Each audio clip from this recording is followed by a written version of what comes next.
Hey, Shalom, Call Halal, Yahweh Shim Al Shai, Bahara Kokadash, Yahweh Shim Al Shai, Bahashim Kokadash Brakathum. Drop by honest apostles who are elders who rule well, which are of GMS, and blessings and salutations to you brothers out there teaching and enduring truth sincerity. All right, I wanted to go over this subject of systematic racism. So pretty much you have this idea that there is not systematic racism or white privilege or things like that. And I heard a good argument from, I believe his name is Ben Sarpio. He's a hit or miss guy, but he's intelligent in what he says. But just because you're intelligent doesn't mean that you're right. Because some people are just number pushers and don't understand a cultural dynamic, or they're just being demonic and using numbers to cover up cultural dynamics. Such as an example where numbers don't tell a true story.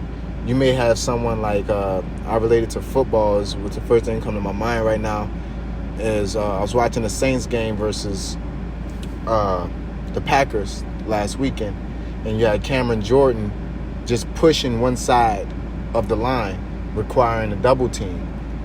His existence created an opening for the other defensive lineman to get the sack. So you may say that the defensive lineman that was getting all the sacks was balling out, but really it was Cam Jordan's balling out of control, which caused the opening for the other defensive lineman, because if Cam Jordan wasn't there, that would have never happened. So that shows that numbers don't tell the tale. Okay? So with that being said,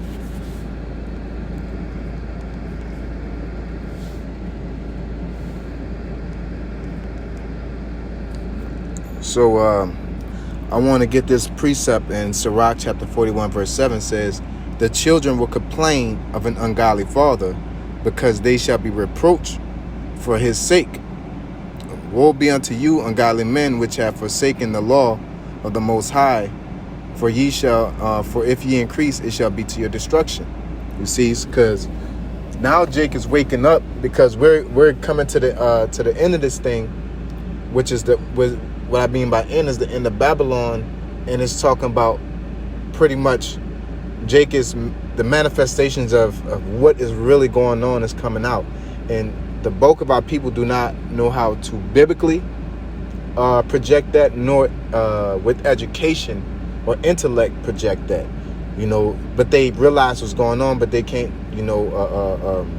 say it in a intelligent way, so with that being said, as the scriptures say, the children shall complain of an ungodly father. So I wanted to get into systematic oppression or racism. All right, as Ben Sarpio said that, they'll complain, like Jake is complaining that Esau is oppressing them, but Ben Sarpio's rebuttal was that it has nothing to do with race. It has more to do with culture and the environment. But if you dig and you go through the information, you'll realize that the environment and the culture was cultivated via through Esau, via through ghettos, via through things like that. So let's just get into it in Abaratazah. I just want to breeze through it and just show you how Esau's sorcery works. Okay? So you have I'll start off with education's impact on crime. All right, this is I forget which site, criminal at criminaljusticeandresearch.net.com, or it's like a criminal-justice.iresearchnet.com, which is the site I got it from. In Section 4, Education's Impact on Crime, it says, comparisons of state-level education data in crime and incarceration rates have consistently supported the fact that states that have focused the most on education in general financial support tend to have lower rates of violent crime and incarceration. Meaning, if you fund more money to the school system, you will have low incarceration rates. Esau knows this. the people that pretty much can fund the money knows this. So riddle me this. If you know that if you pump more money into the school system, it will lower the crime rate, why would you pump more money into law enforcement instead of the school system? It's because what is the result when you pump more money into law enforcement? You have more police out, more police, more arrests. Okay? They were depicted as taking the criminals off the street. But if you wanted to get to the source of the problem, you would breed people to not be criminals if you really wanted peace. But the end result is that they really want cheap labor. Okay? And who else to put into cheap labor but the people you had before, which are the Negroes, Latinos, and Native Americans. And you can, one thing about putting a nigga in jail is that nobody's there to fight for him. So like the scriptures say, no man shall buy you. You know, pretty much no man shall help us. Okay? So when you put a Jake in jail, it's just, okay, that's another nigga. And that's what he deserves because they're all criminals. That is the stigma that is attached through this systematic racism. So I'm just using documented evidence to prove it. Okay? Now going on to the connection is that I'm going to what pretty much determines how do you get money through education. Okay? Because you have public schools which pretty much receive money from the community. Okay? And that's why certain public schools are better than others. So if you go to Mississippi, Louisiana, where the community is not, you know, the houses are cheap, you know what I'm saying? The neighborhood is cheap, ran down, which comes from the ghetto, Section 8, and different things like that. You know, we're going to get to it. And that creates decrease in land taxes or taxes for the land. That creates a decrease in funding for the education, which does what in turn increases the crime rate. So we're going to go into, I believe it's today.com, where it says, according to Education Week, public school funding comes from a variety of sources at the local, state, and federal level. Approximately 48% of schools' budget comes from state resources, including income tax, sales tax, and fees. Okay? So you're talking about pretty much taxes. So the more money you make, the more taxes are going to be taken out. So if you're not making that much money, you're not going to get that much tax, which will result in less funding for that neighborhood. Okay? It says another 44% is contributed locally, primarily through property tax of homeowners in the area. The last 8% of the public's education budget comes from federal sources, with an emphasis on grants for specific programs and services for students that need them. So you got the need and things like that. But one of the main sources of income is the property tax. Okay? Now let's get to the next connection to how it is systematic racism. All right? So we're going to go into this last source. You go on Wikipedia and look up redlining. Okay?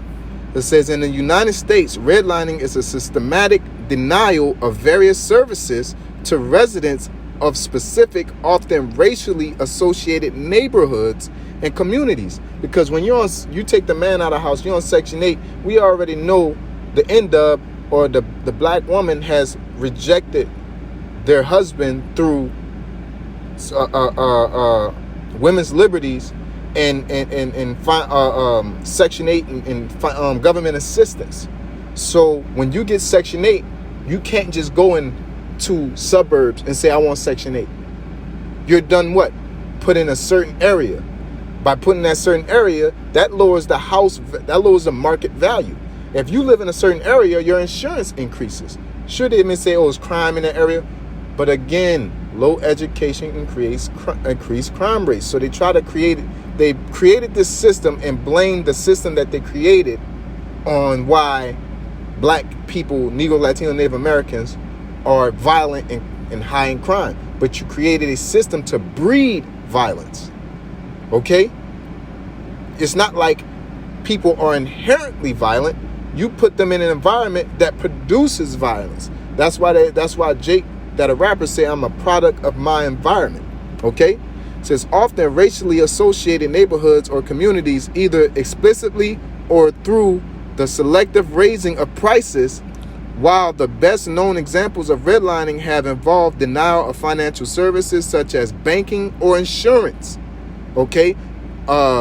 Which have been denied to residents in the case of retail businesses like supermarkets, purposely locating stores and practically far away from targeted residents, results in a redlining effect.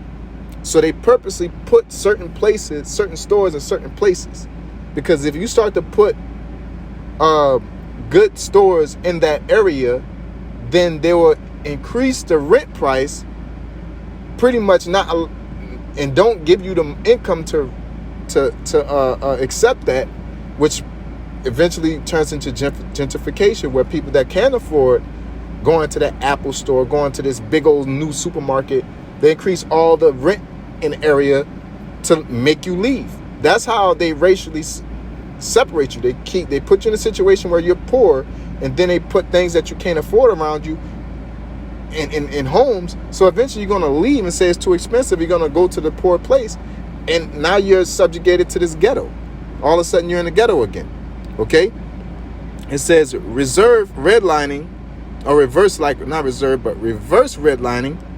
occurs when a lender or insurer targets particular neighborhoods that are predominantly non-white or are being blockbusted, not to deny residents loans or insurance, but rather to charge them more than a non-red line neighborhood. So you pretty much, basically, if you stay over here, your APR rating goes up. You're going to owe more. You're already poor. I'm going to ensure that you remain poor. If you're on Section 8, you're going to get this free stuff, but you're not going to get enough to come up, because once you start making such a certain amount of money, your rent increases, which keeps you at the same level. All right. So it says, but rather to charge them more than in a non-red line neighborhood where there is more competition, or to only approve loans or insurance to non-white borrowers within specified loan areas, to artificially restrict the supply of real estate available for loanable funds to non-whites and charge them higher interest rates, basically keeping the poor poor. All right, because an example, when everybody went to war at a point, I forget which war it was, but you were promised pretty much an easy way to get a house through a loan, and they rejected all the Negroes that went out to war. When they came back, they didn't get that loan that they were promised, but the Edomites got it, and they owned them houses, which they're paying a land tax for the houses, increasing the funding towards the public schools. And thus you have high funded schools, low crime rates, high education, college, it's more successful. Low education, high crime rates, more police, more incarceration. Then you can say a nigga is violent. There you have it. Systematic racism. With that being said, I hope you're edified. Shalom.